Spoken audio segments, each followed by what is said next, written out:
Os queridos governadores e as queridas governadoras, as caras prefeitas e os caros prefeitos. Em primeiro lugar, eu quero agradecer a presença de vocês e o atendimento imediato ao meu convite para debatermos o momento delicado em que vive o país. Mais do que um debate, estamos aqui para procurar e evidenciar e apontar soluções. Buscamos respostas, todas elas republicanas e participativas, aos problemas que inquietam e mobilizam o povo brasileiro. Nos últimos anos, o Brasil vem passando por um inequívoco e ininterrupto processo de mudança. Talvez o maior processo de mudança da nossa história. Nós combinamos estabilidade econômica e amplas liberdades democráticas, com crescimento econômico e geração massiva de emprego. Temos, possivelmente, a mais baixa taxa de desemprego do mundo. Inovadoras políticas públicas permitiram a inclusão de 40 milhões de pessoas a um intenso processo de redução das desigualdades. O país deixou de ser governado apenas para um terço da população. Passou a ser governado para toda a população. Nessas condições, o Brasil criou um amplo mercado de consumo de massas e avançou na construção da cidadania. O povo está agora nas ruas dizendo que deseja que as mudanças continuem, que elas se ampliem, que elas ocorram ainda mais rápido. Ele está nos dizendo que quer mais cidadania, quer uma cidadania plena. As ruas estão nos dizendo que o país quer serviços públicos de qualidade, quer mecanismos mais eficientes de combate à corrupção que assegurem o bom uso do dinheiro público. Quer uma representação política permeável à sociedade onde, como já disse antes, o cidadão e não o poder econômico esteja em primeiro lugar. É muito bom que o povo esteja dizendo tudo isso em alto e bom som. Cabe a cada um de nós, presidenta, ministros, governadores, governadoras, prefeitas, prefeitos, cabe a cada um de nós cumprir essa nova e decisiva dimensão da vontade popular. Nós todos sabemos onde estão os problemas. Nós todos sabemos que podemos construir soluções. Mas também sabemos das incontáveis dificuldades para resolvê-las. Eu mesma tenho enfrentado, desde que assumi a presidência, inúmeras barreiras. Mas a energia que vem das ruas é maior do que qualquer obstáculo. Junto com a população, podemos resolver grandes problemas. Não há por que ficarmos inertes, acomodados ou divididos. Por isso, companheiros, companheiras, governadoras, companheiros governadores, prefeitas e prefeitos, eu trago propostas concretas e disposição política para construirmos pelo menos 5 pactos em favor do Brasil. O primeiro pacto é pela responsabilidade fiscal, para garantir a estabilidade da economia e o controle da inflação.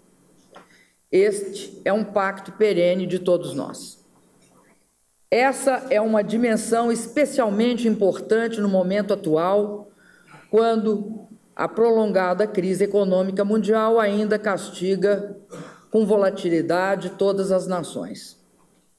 O segundo pacto é em torno da construção de uma ampla e profunda reforma política, que amplie a participação popular e amplie os horizontes da cidadania.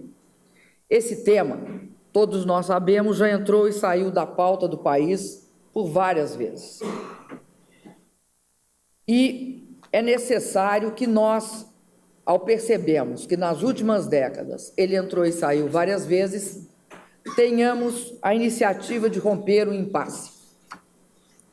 Quero, nesse momento, propor o debate sobre a convocação de um plebiscito popular que autorize o funcionamento de um processo constituinte específico para fazer a reforma política que o país tanto necessita. O Brasil está maduro para avançar e já deixou claro que não quer ficar parado onde está. Devemos também dar prioridade ao combate à corrupção de forma ainda mais contundente do que já vem sendo feito em todas as esferas. Nesse sentido, uma iniciativa fundamental é uma nova legislação que classifique a corrupção dolosa como equivalente a crime hediondo, com penas severas, muito mais severas. Além disso, todas as esferas administrativas e todos os poderes da República devem se esforçar para agilizar a implantação plena da Lei de Acesso à Informação, que dá ao governante mais instrumentos de combate à corrupção e contribui para a participação da cidadania. O terceiro pacto é na questão da saúde. Quero propor aos senhores e às senhoras acelerar os investimentos já contratados em hospitais, UPAs e unidades básicas de saúde. Por exemplo, ampliar também a adesão dos hospitais filantrópicos ao programa que troca dívidas por mais atendimentos. E incentivar a ida de médicos para as cidades que mais precisam e as regiões que mais precisam. Quando não houver a disponibilidade de médicos brasileiros, contrataremos profissionais estrangeiros para trabalhar com exclusividade no Sistema Único de Saúde. Nesse último aspecto, sei que vamos enfrentar um bom debate democrático. De início, gostaria de dizer à classe médica brasileira que não se trata nem de longe de uma medida hostil ou desrespeitosa aos nossos profissionais. Trata-se de uma ação emergencial, localizada, tendo em vista a grande dificuldade que estamos enfrentando para encontrar médicos em número suficiente ou com disposição para trabalhar nas áreas mais remotas do país ou nas zonas mais pobres das nossas grandes cidades.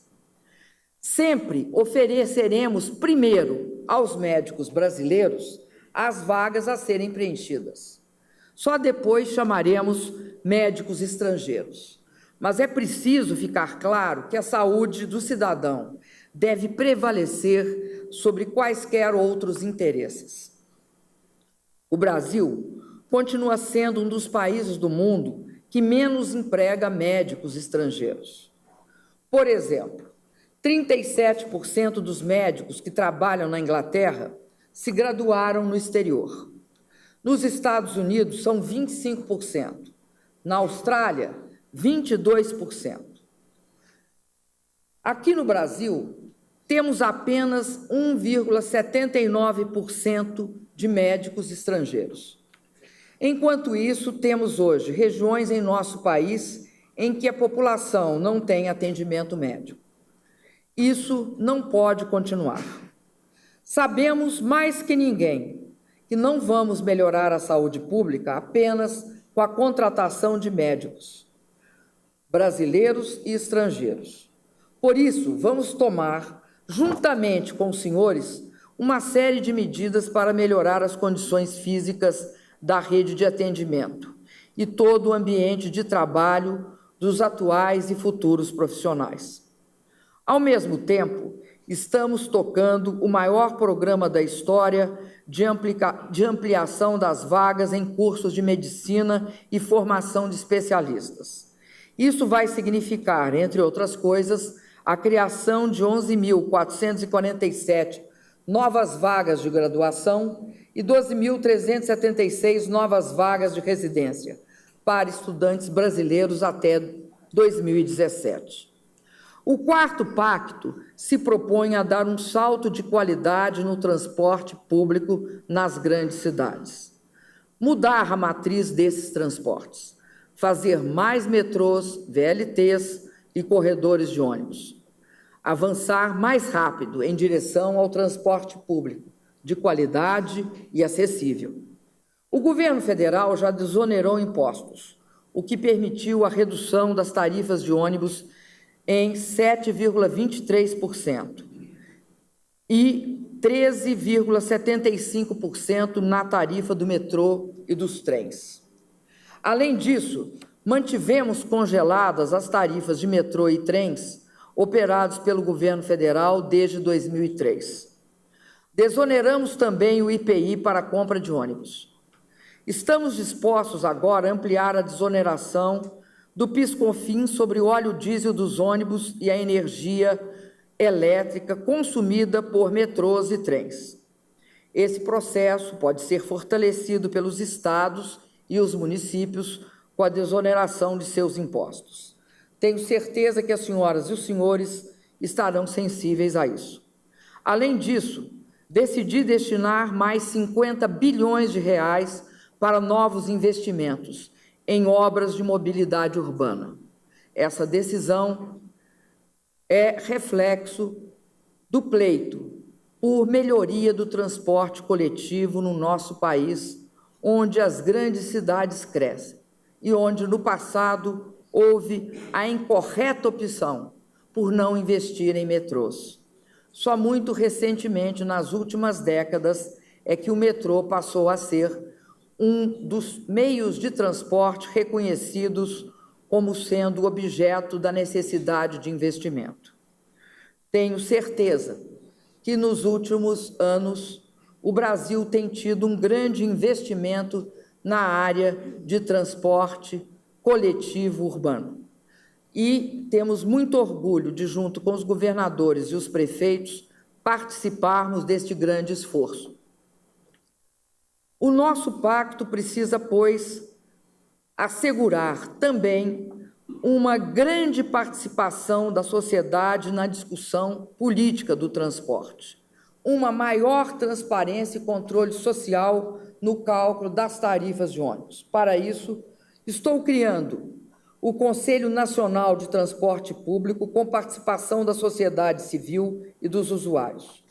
A criação de conselhos semelhantes nos municípios e regiões metropolitanas, onde ainda não existem, será extremamente importante. Concluo com o Pacto da Educação Pública. Nenhuma nação se desenvolve sem alfabetização na idade certa e sem creches para a população que mais precisa.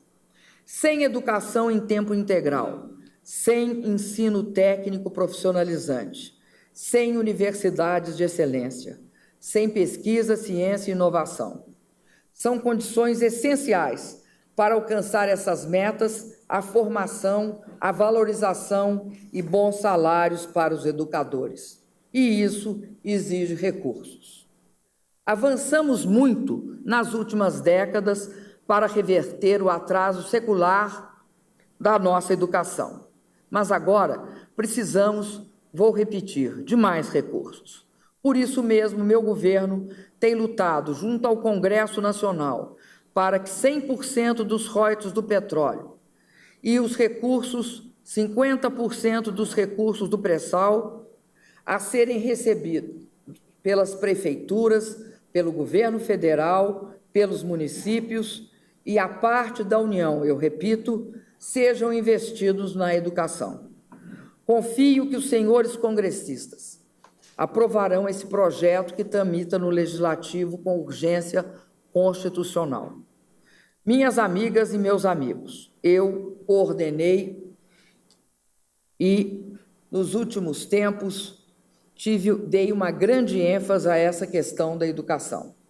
Acredito que todos nós sabemos que isso transforma, esse esforço na educação transforma um país em nação desenvolvida. Não houve nenhum país do mundo que não tivesse esse esforço concentrado na educação e que tivesse chegado à condição de país desenvolvido. Por isso, também gostaria de dizer aqui que Ao longo desse processo, essa tem sido uma questão que eu recebi muita simpatia de governadores e de prefeitos. Acredito que esse é um esforço que nós devemos fazer para que haja uma mudança significativa no curto, no médio e no longo prazo do nosso país.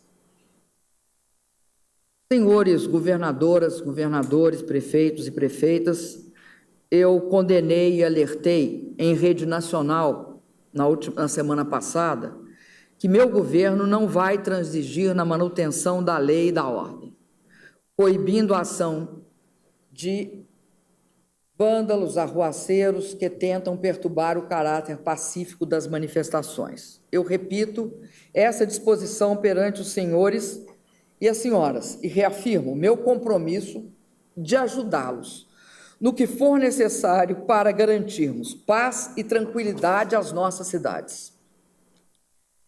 Mas quero repetir principalmente que o meu governo está ouvindo a voz democrática, as vozes democráticas que saem e emergem das ruas e que pedem mudanças. É preciso saber escutá-la, saber escutar a voz das ruas. Só ela é capaz de nos impulsionar a andar ainda mais rápido. É preciso que todos mesmo, sem exceção, entendam esses sinais com humildade e acerto. Isso vale não apenas para nós, líderes de governos, mas igualmente para os brasileiros e brasileiras que estão em suas casas e também para aqueles que foram às ruas. Se aproveitarmos bem o impulso dessa nova energia política, poderemos fazer mais rápido muita coisa.